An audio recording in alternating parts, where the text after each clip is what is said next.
हिंदू धर्म की महिला जो लड्डू गोपाल की बहुत बड़ी भक्त थी, वो तीर्थ यात्रा पर जा रही थी। तो उसने अपनी मित्र जैन धर्म की महिला से बोला, सखी, मैं 1 माह के लिए तीर्थ यात्रा पर जा रही हूँ। मेरे आराध्य श्री कृष्ण बाल स्वरूप लड्डू गोपाल का ध्यान रखना, उन्हें बिल्कुल एक बालक की तरह स्नेह देना, प्रतिदिन स्नान आदि कराकर सुंदर वस्त्र आभूषण पहनाकर भोग लगाना। उस जैन महिला ने सब बातें सुनी और बोली कि हाँ सखी, तुम चिंता मुक्त होकर तीर्थ यात्रा को जाओ, मैं तुम्हारे लड्डू गोपाल का भली भांति ध्यान रखूंगी। इतनी सब बातें बताकर वह महिला तीर्थ यात्रा को निकल गई और जैन महिला ने सारा कार्यभार अपने सानिध्य में लिया और बड़े उत्साह और उमंग के साथ सुबह उठकर खुद नित्य कर्म से निवृत्त होकर लड्डू गोपाल के स्नान की तैयारी में लग गई। उसके बाद जब वो लड्डू गोपाल को नहलाने लगी तो उस महिला की नजर लड्डू गोपाल के पांव की तरफ पड़ी तो वह दंग रह गई, क्योंकि उनके पैर मुड़े हुए थे।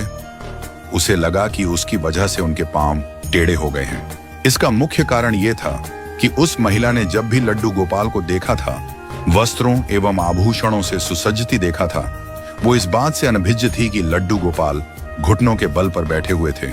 उनका बाल स्वरूप ऐसा ही है। वह बहुत परेशान हो गई और सोचने लगी कि मैं अपनी सखी से क्या कहूंगी। उसने इतने विश्वास के साथ मुझे ये जिम्मेदारी दी थी और मैंने लड्डू गोपाल की देखभाल सही से नहीं की।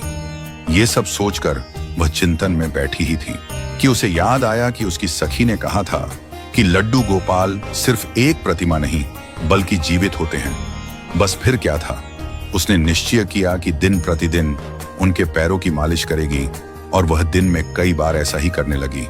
उस वृद्ध महिला की इस नादान भक्ति से वशीभूत होकर ठाकुर जी ने उस पर अपनी अपार कृपा लुटा दी और एक दिन वह महिला रोज की भांति प्रातःकाल उठकर लड्डू गोपाल को नहलाने का प्रबंध कर ही रही थी कि उसकी नजर उनके पैरों पर पड़ी। उसने देखा कि लड्डू गोपाल जी के पैर ठीक हो गए हैं और यह सब देखकर वह वृद्ध महिला खुशी से झूम उठी।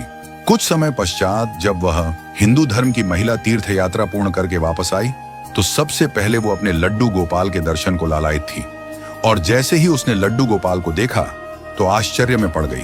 उसने देखा कि लड्डू गोपाल खड़े हुए थे।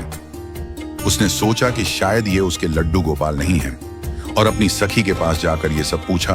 तब उस जैन धर्म की महिला ने सारा किस्सा उसे सुनाया। उसकी बातें सुनकर हिंदू महिला समझ गई कि ये सारा खेल उस मुरलीधर कृष्ण कन्हैया का है और दौड़ी दौड़ी लड्डू गोपाल के पास पहुंची और उनके चरणों में गिरकर बोली, हे मेरे कन्हैया, हे मुरलीधर, आपकी दया की कोई पराकाष्ठा नहीं है, आपकी कृपा का कोई सानी नहीं है।